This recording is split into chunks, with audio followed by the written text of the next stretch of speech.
dyslexia gave me a second chance, really.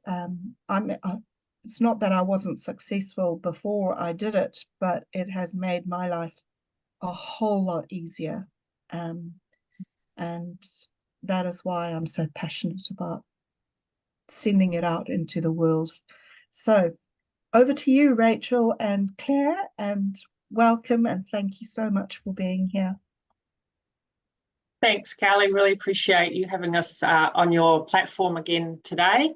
And we thought rather than this be kind of a talking heads thing, we will talk a little bit, but that for a lot of people, understanding some of the key aspects of Davis is probably best done through a demonstration. So Claire has kindly organised to actually show how we use plastilina clay to model words to help dyslexic learners learn those words and be able to retain them and use them and spell them right and things like that. But Claire's probably got a little bit of an intro into that, and then I'll wrap up at the end with a little bit more information about the course itself that we're running in May and how people might want to be involved and, the ins and outs of all that. So I might hand you over to Claire, because we were just talking before about why are words so important to all of us, really, but particularly for dyslexic learners.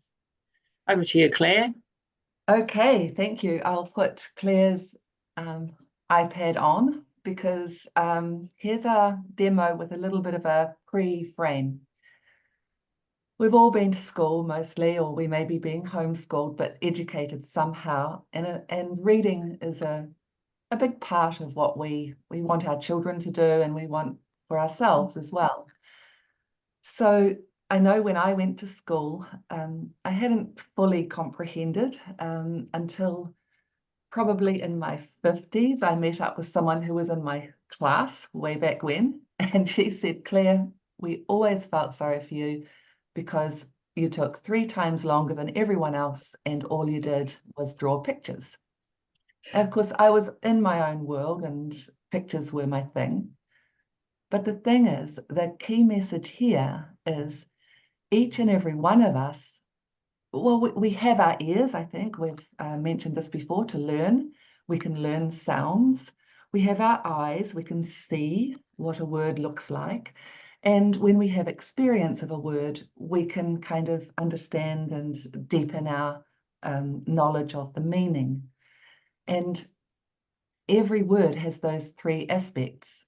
It has what it sounds like, what it looks like, the spelling, and the meaning.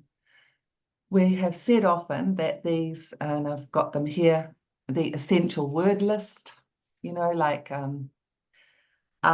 and, the, we've all seen these word lists. They have the spelling, they have a sound, but it's really tricky to understand the meaning of them. I want to talk a little bit about, to demo how this can be confusing if, for example, I naturally loved learning with pictures and visual images, where another person may love learning with sounds and hearing. We're all different. And one of the children that I taught, she came in actually and immediately lay down and started crying. And she'd literally been here for 2 seconds and she said, it's not working, it's not working. Like we hadn't started yet, but she was really upset about the thought of yet another potential failure. And so I had invited her mum to give me some of her writing so that I could understand what was happening. Now, this wee girl was incredibly conscientious, and they'd been learning sounds, which are really useful. We're not going to throw babies out with bathwater here.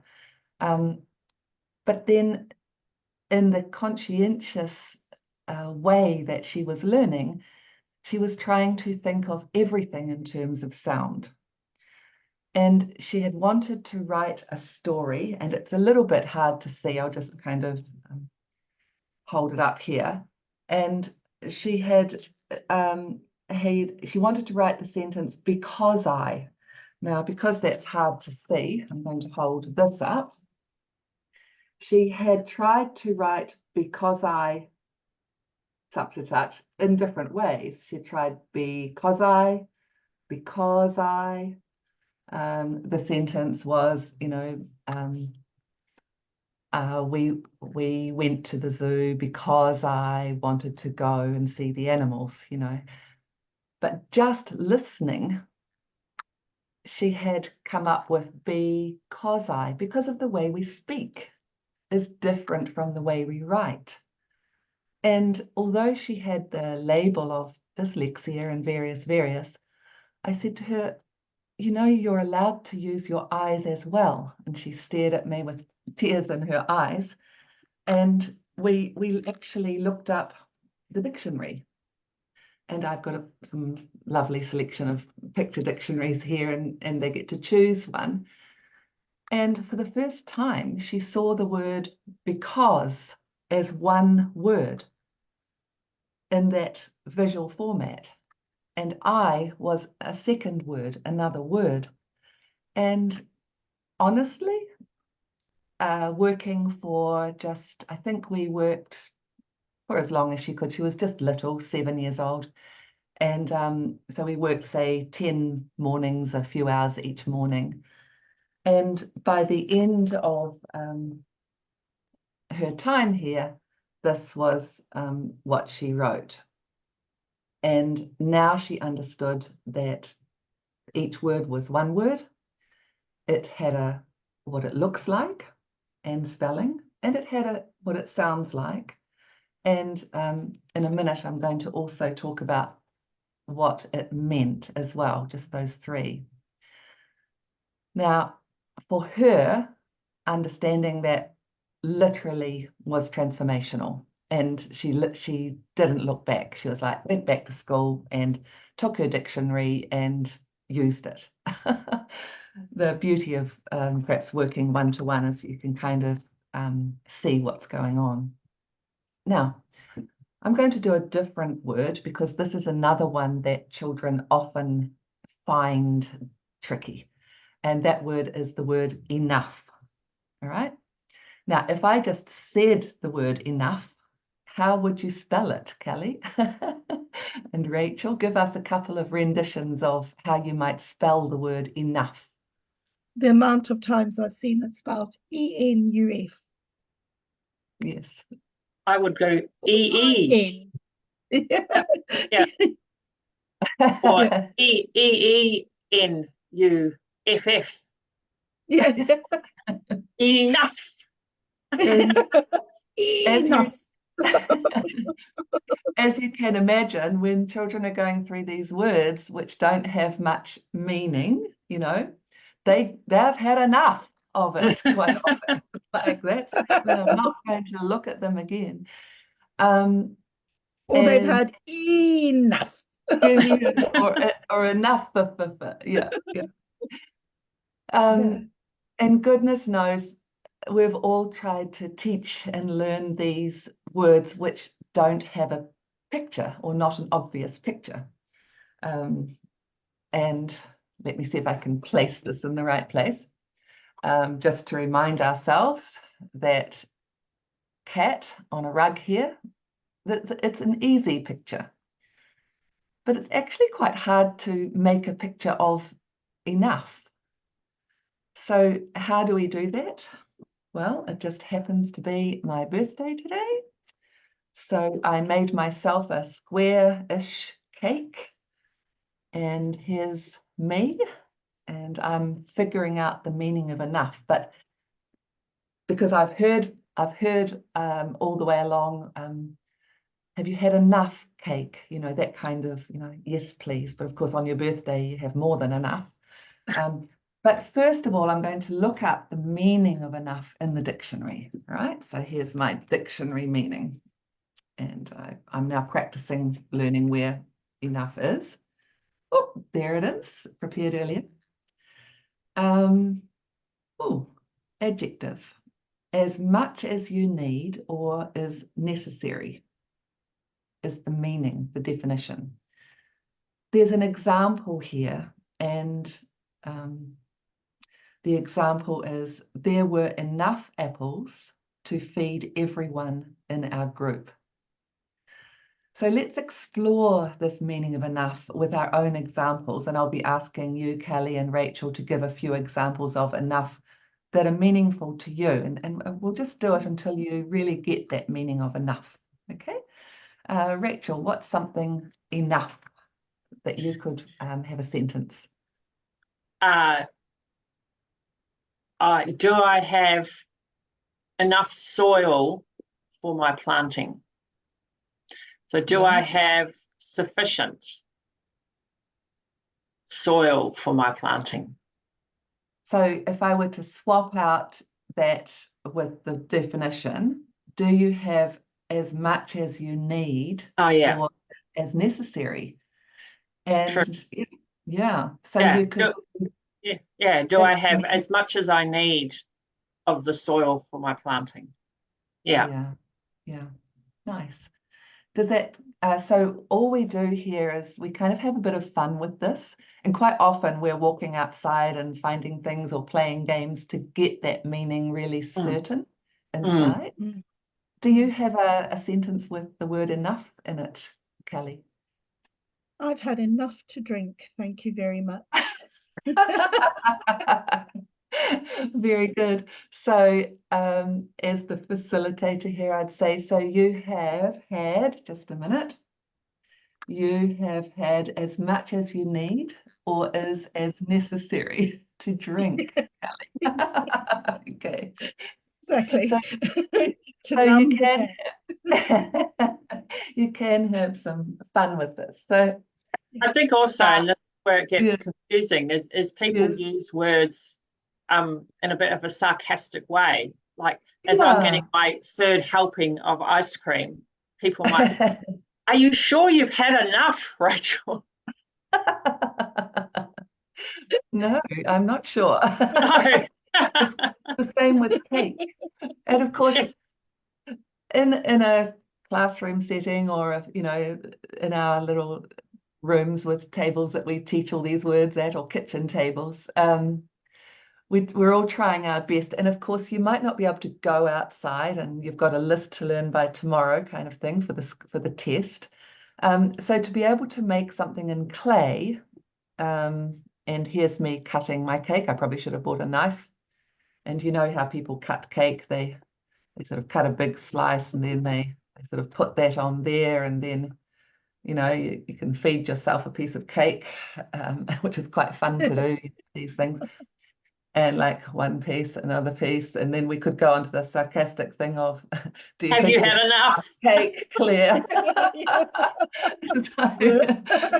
And no, it's my birthday, and actually I'm going to have a big piece, so we're playing with these we're playing with these quite, and I'm going to say, boring words without pictures, and we're creating a picture meaning that we can then be certain about. But because I often say to people, do you know the meaning of the, or because, or enough? And honestly, very few people know the meaning. They say, we just have to write the word, or I just need to know how to spell it. Yeah. Or we just know where to put it, because that's what makes the sentence make sense. But we don't actually know the meaning of it. Yes. Like, I've been shocked doing this work, how many everyday words on that basic word list I had no idea what it actually meant. And I've been using it for 50 odd years in my writing. And like, even the word right? I always knew went before a noun, like a hat, a dog, a cat. I knew the rule of the grammatical rule of how to use it. And that's all I knew. And I'm a reasonably literate person, right? And when I did the word model of which means one but not the only one, and I had to demonstrate it to my students, I was like, how do we do that? Okay. One pen, but not the only pen, and they were like, oh, one pen. I was like, I never ever understood what it meant. Yeah. And then I think about people who are, neurodiverse or highly dyslexic, trying to navigate that basic word list of all those words without clear meanings. It's a nightmare, really. And yet we kind of brush it off. Oh, you're just a bit dyslexic. No, without those meanings, those words are empty, useless. And in my day, they used to do the BERT reading test like they do the BERT spelling test these days, and it was more and more complicated words in a list with no sentences or anything around, and that's how they gave you your reading age. And at the age of 11, I had the reading age of a 7-year-old, but I had the IQ of a genius. So that was the disparity model that they used to base dyslexia on. But the only reason why, I could read, but I couldn't pass that BERT test because it was these random words without context and based on phonetical or memory. Although I had a phenomenal memory, but it was more about phonics and as a dyslexic, it just didn't compute with me. I didn't learn to read through phonics. They taught me to read through phonics, but I didn't learn to read through phonics. I learned to read through making the meaning. Well, I think that's a really important distinction, Kelly. So I've had clients, and I'm sure Claire has too, and probably Nikki, that where they can read flawlessly a page of text, and then I go, and so why have you come to see me? And they go, I don't understand a single word on that page. They can't tell me what they read, the content. And the whole point of reading is for the content, for the understanding, or what we say in the literacy world, the comprehension. Yeah. And I have many, it tends to show up with slightly older students, like sort of 12 to 16-year-olds plus, and then the adults as well, like that there's big chunks of meaning missing in their reading. And so they don't get, if you like, they don't grasp the true meaning of the text they've just read. I had the same issue. I was working with a PhD student recently, same thing, super bright, like super, super bright, super competent, super hardworking. But she said, I read stuff, I have to read it 10 times to get what it means. And once we worked with this word modelling methodology, which Claire's in the middle of demonstrating, she could comprehend a lot of those basic words straight away, and then her overall comprehension of the text she was reading just fell into place. That's because it's all an issue of cognitive space, because as a dyslexic, we're using our right brain for an exclusively left brain function when we're reading, and because your phonemic awareness area is behind your left ear, and that was all part of a paper I wrote that's actually on the Davis site about the neurobiology behind dyslexia and that's why Davis works. But and this is for a biological dyslexic, somebody who's born dyslexic, because they're using the right side of their brain. It's a right brain dominance. So phonics just never computes with those of us who are right brain dominant, because our brain is actually using the wrong side of the brain to read, because reading is a relatively recent evolutionary thing, and our brain actually hasn't evolved to read. We haven't been reading long enough for it to actually become an evolutionary thing. But so it's when the meaning is so important, because you you're taking all that time to decode what you're reading, and that takes up all the cognitive space or all the time in your brain, so you can't comprehend.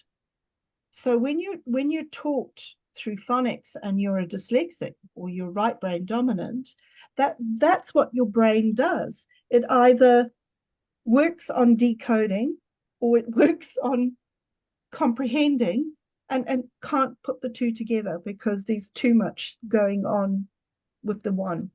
So when you train your brain to think in the way that it naturally thinks, the comprehension comes. Yeah. And I think that way that's natural is connected to the real world, you know. Yes. And Yeah. of course, we could go to the real world, but this is at least playing it allows the mind to start thinking with the ideas of the real world as well. Yes. Yeah. Yeah. And it's not to say that teaching phonics is the wrong way to go. It's not. Not at It's all. No, it's really beneficial sometimes. Yeah, for typical readers, that is the best way to teach. And in school, I totally go with the structured literacy process, because I think it is important, especially in the early years. But it is also important in that it can help to identify those students or those learners who are right brain dominant and aren't picking up the phonics. It's about being sensitive to that too. Yeah. And I think, oh, sorry, Rachel, you go. I wonder, you say what you want to say, but I wonder if you want to bring all the pieces together in the model. Sure.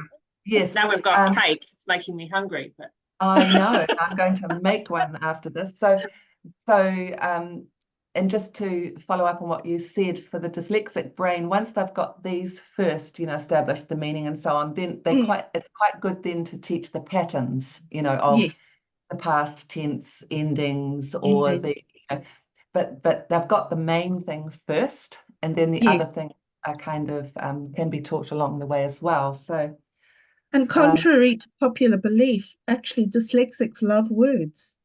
Yes, I love absolutely, absolutely, yeah. And oh yeah.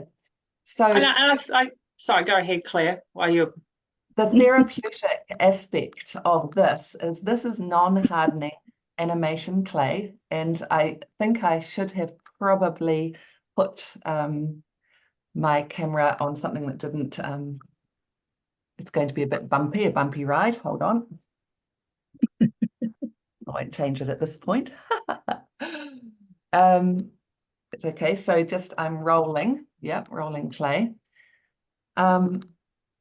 And as you roll it, it sort of softens and you feel a bit calm, and you can see the clients that I work with going,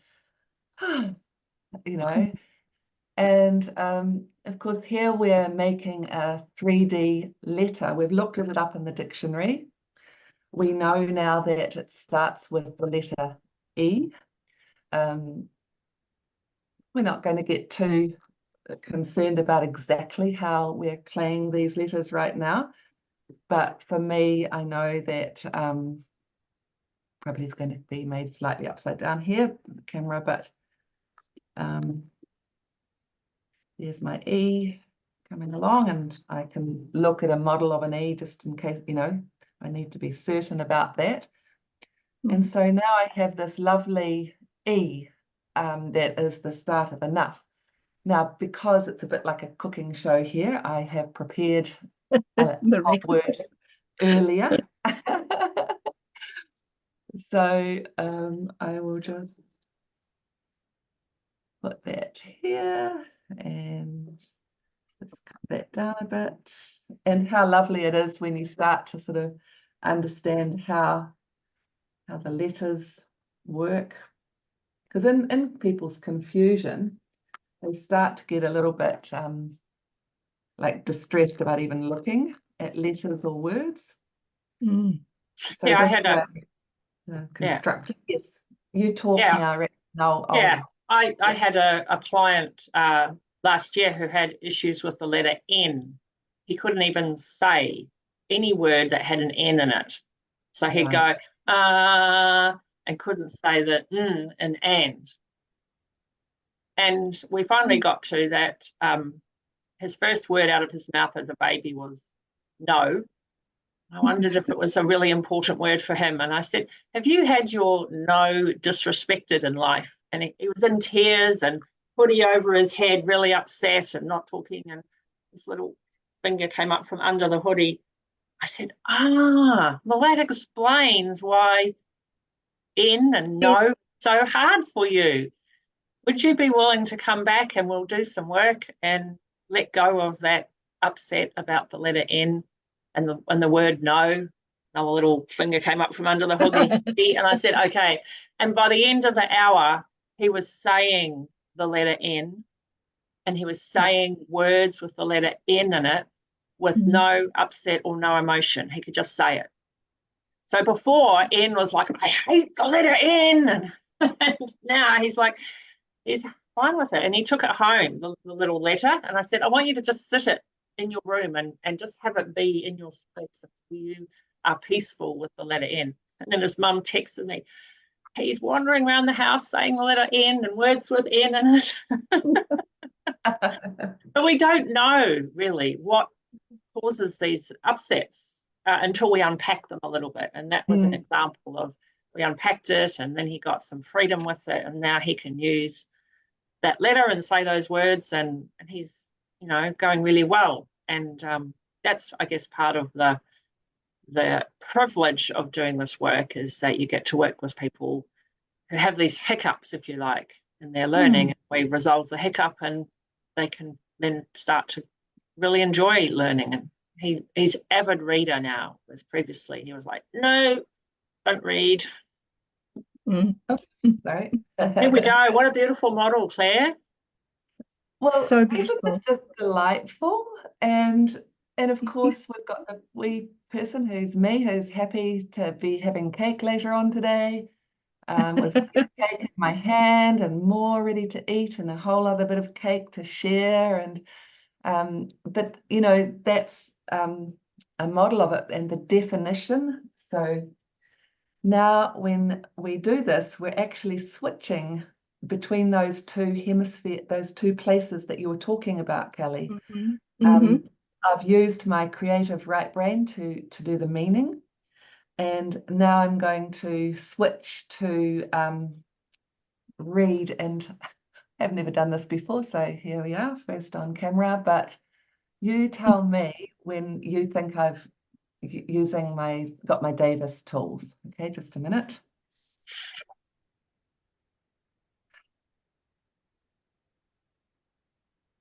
Now. It was exactly then. And suddenly I'm calmer, I'm slower, not as nervous being on live stream. And in that state of a calm brain, I'm now going to read the meaning of enough. As much as you need or is necessary. And reading it like that from a calm space, how much better is that? So I can say to the meaning, you are enough, meaning, and even with this calm brain, I can remember as much as you need or is necessary. And then I say to the word, you say enough. And I'll point, touch and point, looking at each and every letter, because if I do that, then my dyslexic brain will remember all the individual letters in a word. E, N, O, U, G, H. Enough. And now I'm looking at it in its entirety. And because I've got a lovely visual imagination, I'm actually going to close my eyes and visualize in my mind the word enough. Yeah. H and I can peek if I need to. H-G-U-O-N-E. I always finish forwards, and I'm seeing the clay E. E. I'm seeing the clay N. E-N-O-U-G-H. Wow. And I've now used all parts of me, my visual imagination, listening to it, playing with the meaning. And those are just simply the 3 parts of the word. And touching it. Mm. Absolutely. And quite often, a lot of the clients I've worked with, performing artists, and they just place their hand on it and wait for the shape of the letter to embody into their hand. And that's how they learn. So you can now understand why this little girl was able to produce this at the end of a few sessions, because she was calm with her tools. She knew there was one word. She could use her visual imagination as well as her auditory. And she could also be herself and know that she gave herself permission to develop the way of learning the way she learned. Yeah. Which is all our clients are different. So yeah. What do you think of that? Just give me a wee bit of feedback, and then I've got one more thing to say and show. Well, I always feel that it's nothing short of miraculous. Having experienced it myself, but also having used it with a whole lot of other learners. Rachel and I work quite well together in tandem. I'll do the follow-up work for the programs that Okay, does, great. or I'll come to Rachel and I'll say, oh, I've got this learner who is doing this, and she'll go, oh, have you tried that? And I'll go, oh, I'll go back and try it, and invariably it works. And yes, it's quite remarkable how it just works. And the proof of the pudding is in the eating. And you've got to exactly. You have to experience, I think you have to experience it or know somebody who has experienced the miraculous nature of it, to fully understand and appreciate how useful and how wonderful actually a gift it is. What I love about what you've created today, Claire, and I say that as someone who's been facilitating for a little while now, is that all of our perceptions are involved with learning. So you start out talking about the sound of words and how for right brain dyslexic learners that can be challenging because they have other perceptions that are perhaps their preference or easier to access. And then you brought in the pictorial side of it. But then there's the kinesthetic or the touching and working with the clay. And I would also add in, there's almost an energetic thing in there, in that the person, whoever's made the clay model, has been putting their energy and their creativity into that model. So it goes from being something like an impersonal unknown word, to it's embodied. It's like it's part of me now. That word enough is part of me. Or, for the young lad I was talking about before, the word no, instead of this being an enemy, was now a part of him. And then he could use it as he needed to with freedom and power. On his own terms. On his own terms, exactly. Yeah. And I haven't quite seen all that so clearly as what you've articulated this morning. When I did the course, my facilitator, Angie, she would ask me, so whose word is this? And why is it yours? Because I created it. Yeah. Yeah. Yeah. Yeah. I've had overnight guests for the last couple of nights, staying, very good friends, and as they were leaving today, she said, you know, what you do, it's a solid tool to support people to learn mind, body, and soul. And I felt like that's what is summing it up. Mm. And just in the technical part of it, and we can post this under for people to look at, because Mhm.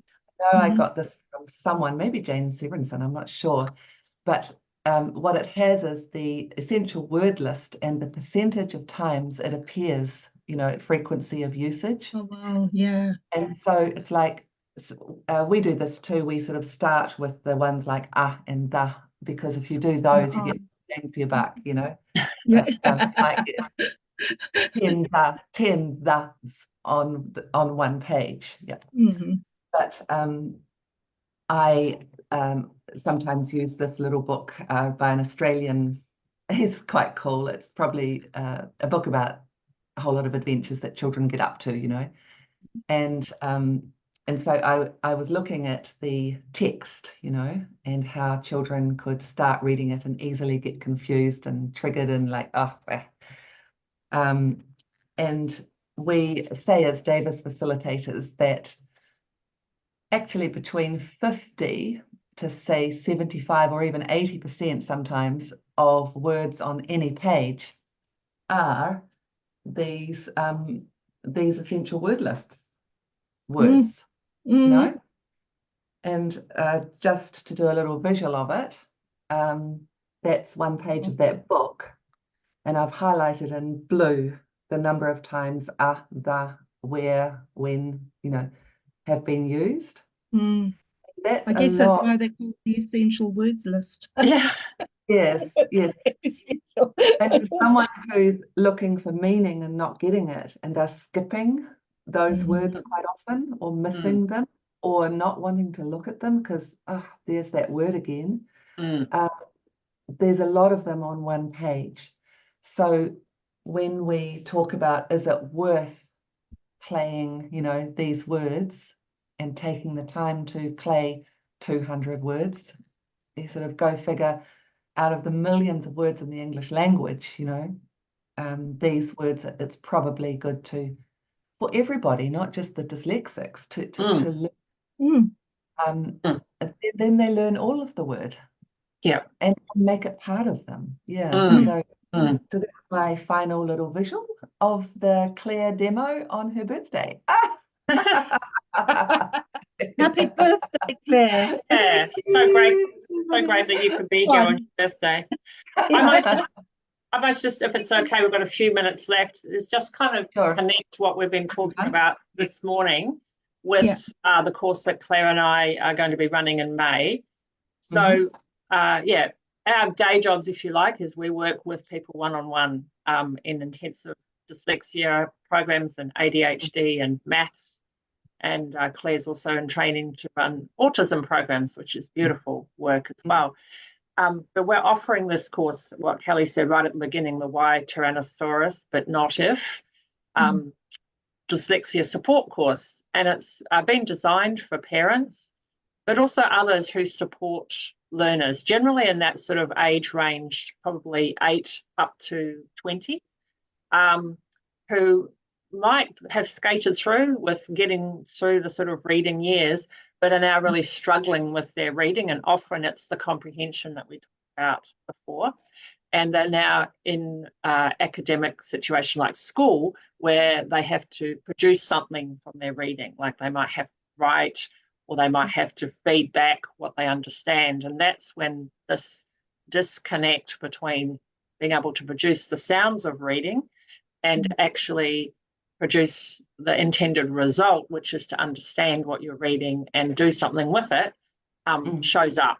And I call it the second place that readers drop off the reading bandwagon, if you like. Or another way we say in education, they disengage from reading and learning, right?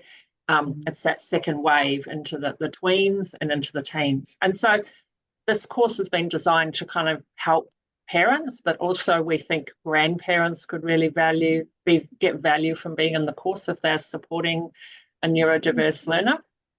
Also teachers, tutors, teacher aides, clerical, anyone who is working with young people who are bright but have difficulties, if you like, or they have adopted through their negative experiences an attitude like school sucks, or I'm dumb, or I don't want to go back to school on Monday. Like all of those sort of things come through in the conversations, but often they can't say why.